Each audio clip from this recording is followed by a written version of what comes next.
Le video iqonde ngqo kuKhuzani Dlamlenze umfokaMpungose ubaba. Ngiphinde futhi ngiyenzele isizwe sama Blue Nation wonke.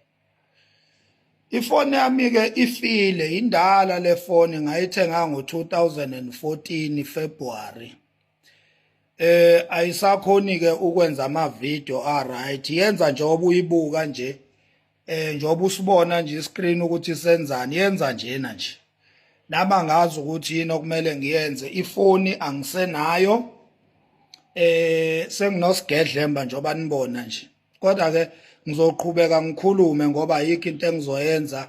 Le video kumele ngiyenze and anginayo imali njengamanje yokuthenga ifoni. So ngizoqhubeka ke ngikhulume noma kudlidliza nje kunje. Khuzani mfowethu, ngiyakubongela kakhulu emsebenzini wakho, udwendwe lakho. Ngiwabonile ama-video, lube luhle kakhulu mfowethu. Ngiyakubongela nomakoti wakho, konke nje mfowethu bekukuhle. Ompungose bamamukela kahle umakoti. Insizwa zakuthanda mfowethu, isimo sezulu sakuthanda. Konke nje kuhambe kahle emcimbini wakho, ngibonile mina from espacini ebengibuka kuso. Angixoliseke Pungose mfowethu ukuthi angikwazanga ukuphumelela. Bengifisa ukufika, benginothando oluphelele enhlizweni lokuthi ngibe khona. Unfortunately akwenzekanga. Isizathu ilezi engizozisho, asikho sinye isizathu. Kodwa ngizozisho nje. Okokuqala isizathu salokho ukuthi bengimenyiwe laphana odwendweni lenkosi, inkosi uBhambatha kaMancinza. Ubengimemile laphana odwendweni lakhe egcacelwa naye, eshadelwa indlovukazi uNdlunkulu uMakhumalo. Uma wami ke nami owakaKhumalo, so uNdlunkulu wenkosi uMelusi Zondi owakhaboma bami nje, owakhaboma. So inkosi ke beyingakwazi lokho, but ngisazoyazisa ngohlelo lakho nohlelekile. Kodwa nje ngiyile laphana ngenxa yokuthi bengimenyiwe, inkosi yathi ngingalenzi iphutha, yawenza wonke amalungiselelo ukuthi impela ngingabi neexcuse kodwa ngibe khona. Nangempela ke njoba niwabona nje ama-video bayawathumela, bayawafaka oGwajo, bayawafaka obaba uMbofu we-Clean Governance. Baningi nje abantu intatheli ziyawafaka ama-video ukubonakalisa ukuthi ngempela singomakhanya besikhona odwendweni lwenkosi ubaba uMelusi Zondi uBhambatha kaMancinza.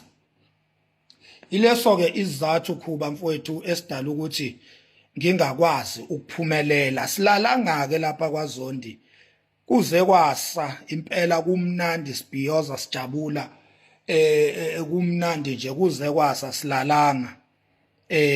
Ngakusasa ke bekuzoba udwendwe lakho okuzi 15 Monday.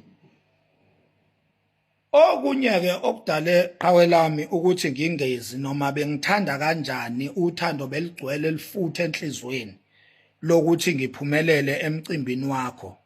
Isizathu sesibili esidala ukuthi ngingezi ileso ukuthi bengekho amalungiselelo, bezingekho inhlelo ebezenziwe ukuze ngibe khona.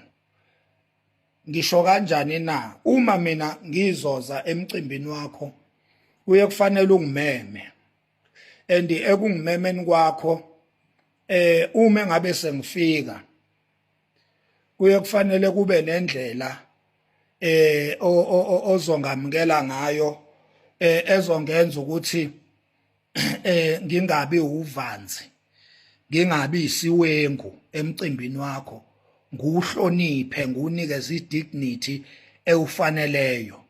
So uma ngabe ungamukele wanginikeza indawo yokuhlala ehlelekile nje yokuthi sikwazi ukuyithiba singomakhanya, kuyaye kubeke lula ukuthi sibe khona odendweni lakho. Lokho ke siyaye sibe neassurance uqinisekiselwa ngakho okwenziwa uwe njengomuntu osimemile nomnikazi womcimbi. So uyaye usiqinisekise ngaleyo ndlela ukuthi hayi kuzobe ku right mfoka Makhanya, uhlelo luzobe lihlelekile, ebese siyakwazi ke ukuphumelela.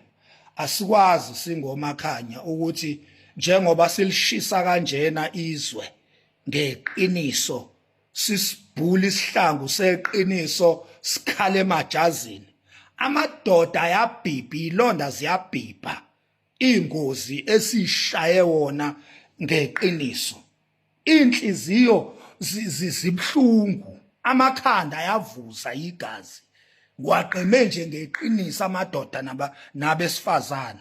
So angikwazi ke ukuvele ngizose ngibe ngizazi kahle ukuthi ngiphila impilo yeqiniso. Uyazi nawe Khuba, nani ma Blue Nation nonke, ukuthi umuntu ophila impilo yeqiniso nohleze ekhuluma amaqiniso kulomhlaba usuke ehamba esigodini sethunzi lokufa, ulengele egodini.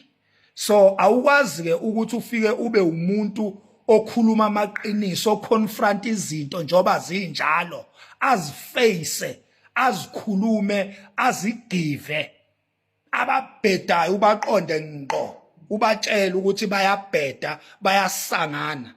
After that bese uyajika wena uyozosa nje isinomi kanjani, awumenyiwe, awuhlelelwe, isecurity ayihleliwe, uvele nje uze ngobuso. So bengeke ngikwazi ukwenza lokho mfoka Khuba, ngoba ngiyazazi ukuthi ngikwesiphi isigaba, futhi ngiyazazi ukuthi lesi sigaba engikuso sihambisana nobungozi obungakanani.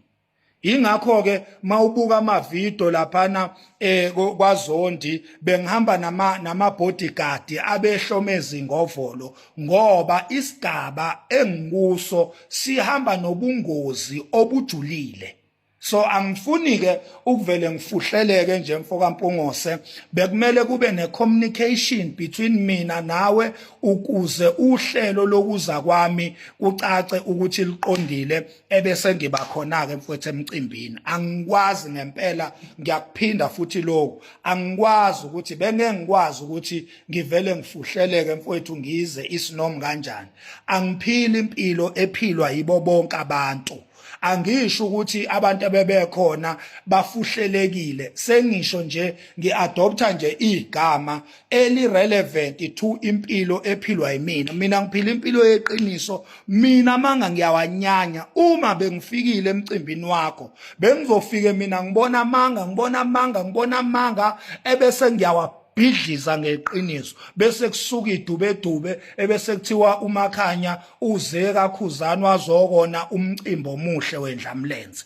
Ngoba mina la ngikhona nje angizwani nenonsense. Uma bengifikile emcimbini wakho Khuba, bengizobona inonsense noma ngiza umuntu engikhulumela umsangano ebese ngidila naye right there and there, bese kube ngazuthi ngisusa isidumo kusuka idube emcimbini wakho ngaleyo ndlela. So umcimbi wakho mfowethu nguvikelile ngokuthi ngingezi, ngaphinda futhi nami ngazivikela ngokuthi ngingezi. Angazi ke noma i reason yami